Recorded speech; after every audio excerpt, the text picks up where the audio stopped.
I began to ask myself, why did we come here? Because as far as the order is concerned that I have, there's no tariff hike in 2020. Okay. Unless another order comes out. If I look at the order that was dated, I think, 31st of December 2019, it only highlights to us our new shift in the payment threshold. Apart from that, I didn't see anything that shows that there's a tariff increase. From 2017, 2018, 2019, 2020 is the same tariff that had been given to us. So I don't know where this issue of tariff increase is coming. If they increase, today is Tuesday, maybe they will increase tariff tomorrow, I don't know, because the responsibility for tariff setting is vested in NEC. Well, it depends. When you say increase, every disco, every business investor in the sector, whether generation or distribution or transmission, they are looking for funding, and the funding must come from the government. Cannot continue to be paying for tariff shortfall. There's a change between $197 naira to $1 to 306. Is government that will bear it? Then what is the essence of privatization? So whether we like it or not, sooner or later, we have to go to a cost-reflective tariff where government will no longer bear the responsibility. How that will happen, I cannot tell you. Whether, if you go to Niger Republic, if you go to Benin, it is the consumers themselves, what we call residential, that pays on behalf of the industrials. The industries pay less than what the individuals pay. But in Nigeria here, we pay less than, we pay less than the industrial, expecting industrial to cross-subsidize. That is where the cost of service is different. There are some states, there are some areas that have more industries than the other. And there are some states where there are no industries to cross-subsidize. Or what I'll call cost-reflective tariff that has to be done is inevitable. Whether it's this year or next year or in 2 years' time, it's inevitable. Until you get to that level, there is no stability in the system. Nobody will invest in a society where you are making losses. So the key issue is that whether we like it or not, we've got to reach a level where we say it is cost-reflective and allow it to float. When I travel to US sometimes and others, I see a lot of people marketing different things. BG brought a bill of almost 14 cents to $1 to me.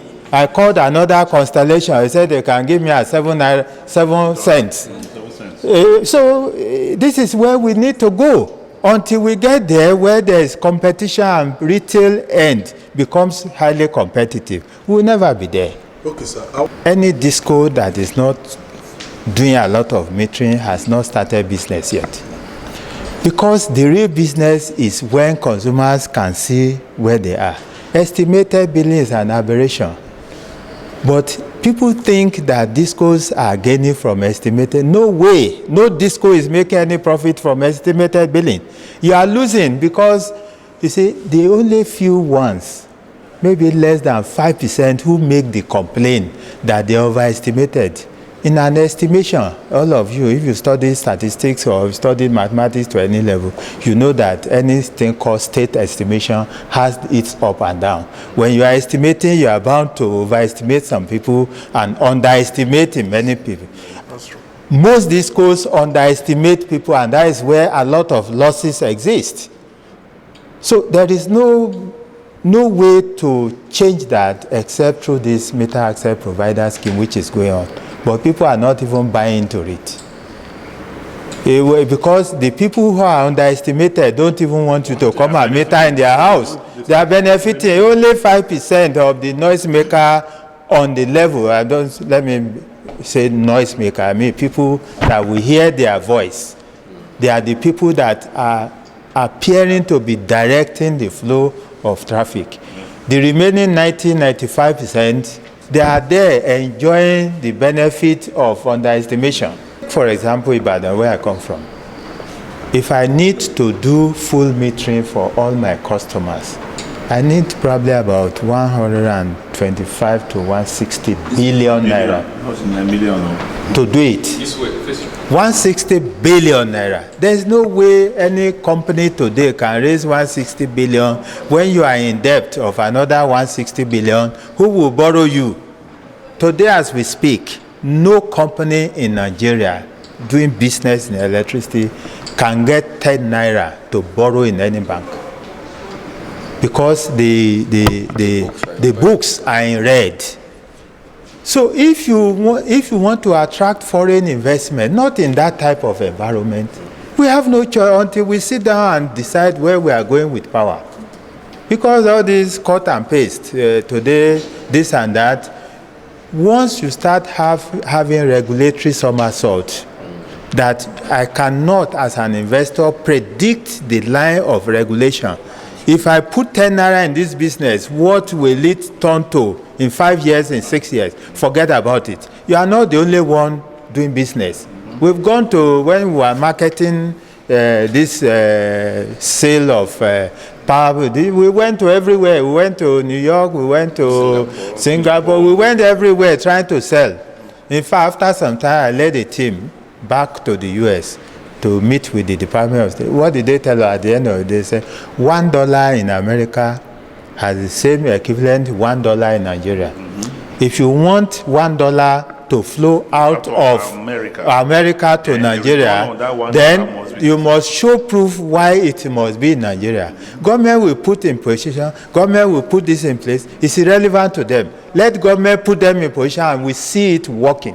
When it's working, you don't have to ask people to come. They will be tumbling over. Where there is money going and you can make investment, you don't need to invite people. The whole world is looking at you on a global basis. So if we make it substantially good for us, investment will come naturally. I can tell you today, if you need to invest $200 trillion